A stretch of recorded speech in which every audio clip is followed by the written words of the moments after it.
My husband cheated with my sister, my coworker, and my best friend, so I slept with his brother, and his face when he found out made every tear worth it.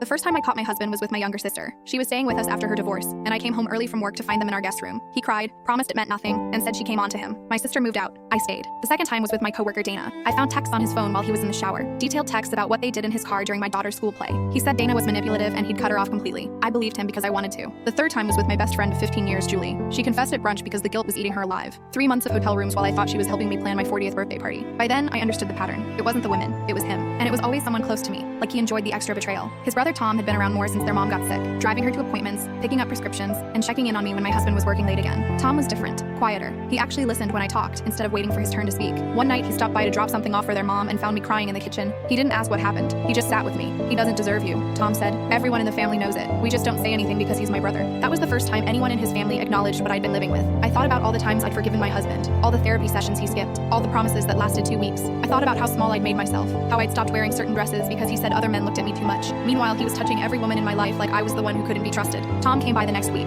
and the week after that. He talked about books, about his failed engagement, about how his brother had always been the golden child who got away with everything. Your mom would excuse him for murder, I said. Tom laughed. She probably would. It happened on a Thursday. My husband was at a conference in Dallas, or so he said. I'd stopped checking his location months ago because the truth only made things worse. Tom brought takeout and we watched a movie neither of us paid attention to. When he kissed me, I didn't stop him. I didn't want to. For the first time in years, someone was choosing me without an ulterior motive, without wanting something from my husband's connections or our social circle. Just me. We didn't talk about what it meant. We just let it happen again and again. By the time my husband came home Sunday night with a hickey he'd barely hidden under his collar, I'd already decided I was done pretending. The family dinner was my husband's idea. His mom was feeling better and wanted everyone together for her birthday. Tom sat across from me, calm as ever, while my husband held court at the head of the table telling stories about his important work trip. His mom hung on every word like he was performing miracles, instead of probably sleeping with whoever smiled at him in the hotel bar. You seem different lately, my husband said to me during dessert. More relaxed. I've been taking care of myself, I said. Tom coughed. My husband didn't notice because he never noticed anything about me unless another man was involved. And then his mom asked Tom about his love life, because she was always trying to set him up with someone from church. Actually, Tom said, I've been seeing someone. The table went quiet. My husband grinned. About time. Who is she? Tom looked at me. I looked at my husband. His grin froze as something clicked behind his eyes.